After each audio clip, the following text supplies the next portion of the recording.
লোকে আমায় ভালোই বলে, দিব্যি চলনসই। দোষের মধ্যে একটু নাকি মিথ্যে কথা কই।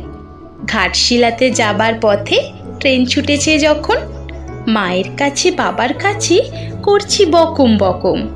হঠাৎ দেখি মাঠের মধ্যে চলন্ত সব গাছে এক এক রকম ভঙ্গি ফোটে, এক এক রকম নাচে। ওমা, দেখো নৃত্যনাট্য! যেই বলেছি আমি, মা বকে দেয়, বড্ড তোমার বেড়েছে ফাজলামি। চিড়িয়াখানায় নাম জানো তো আমার সেজ মেশর, আদর করে দেখিয়েছিলেন পশুরাজের কেশর।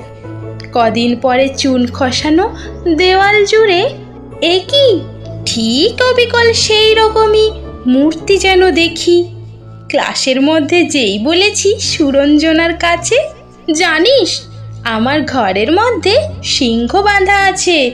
শুনতে পেয়ে দিদিমণি অমনি বলেন, শোনো, এসব কথা আবার যেন না শুনি কখনো।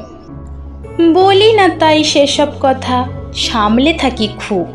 কিন্তু সেদিন হয়েছে কি এমনই বেয়াকুব, আকাশ পড়ে আবারও চোখ গিয়েছে আটকে। শরৎ মেঘে দেখতে পেলাম রবীন্দ্রনাথকে।